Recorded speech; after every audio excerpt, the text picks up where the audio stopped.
just to put it in context, everyone agrees that workforce development is an issue, right?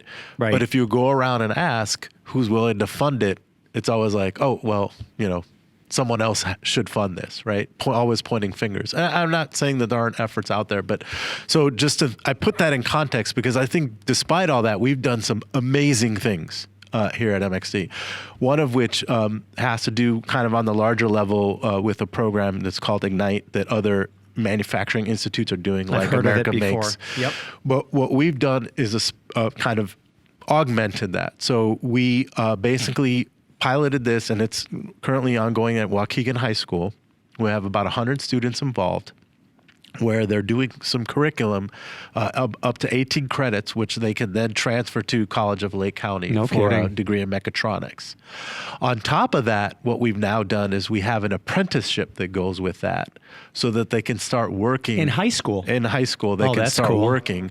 And also, we have a capstone for the project that's in cybersecurity. So we're really trying to wrap those things together. And it's been very successful. The people through the program have been very excited.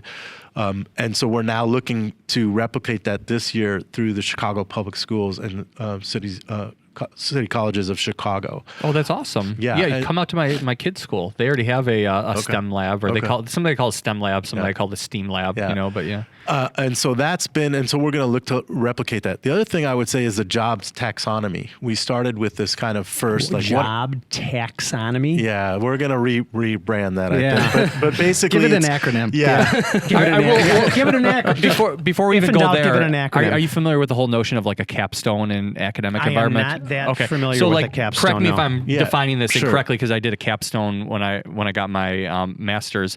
It's essentially when you take the skills that you used in the academic environment, you say, okay, now I'm going to actually do this in a real world scenario as like my last and final project of like a degree. thesis paper or something like that almost. It's more hands-on than a it's more thesis. It's not a paper. It's a project. Yeah, you're actually doing things, creating something, Cool. Yeah. So this taxonomy it's basically defines what are the jobs of the future, what are the career paths, and what are the needs for that. So we've developed this first version, and now we're doing this 2.0 version for the cybersecurity, so that companies can start to understand what are the skills that I need. How do I look for these? What are the paths? So people that are looking for careers can follow these pathways to these jobs of the future.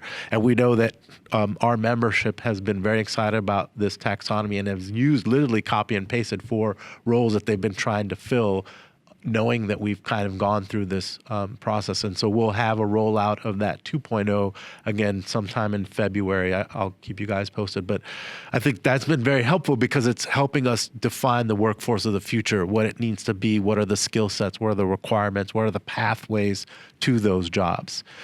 Is that still, I know we've been talking about this for, it seems like decades, but Making Chips is only 5 years old, but is it still the parents of those students that need to be educated? Absolutely, okay. 100%. Okay. Because, look, at the end of the day, you guys know there are actual careers for people in manufacturing. There are. Right? And real careers that pay good money, that are really cool. That are very cool. What's exciting is that, quite honestly, I was fortunate to have the path that I had in higher education because of my parents and the fact that they stuck with me. But had I not, I could have easily seen myself go down this path and do manufacturing. And that's why I think I'm so passionate about it, because I believe that it does have a future for anyone who wants to get involved in it.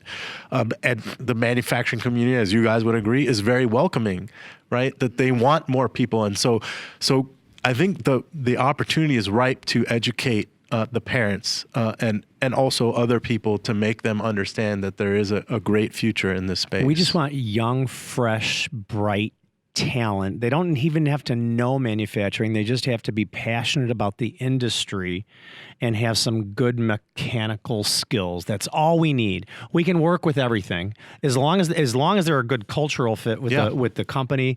Then and they have a couple other 2 attributes, they're going to be fine.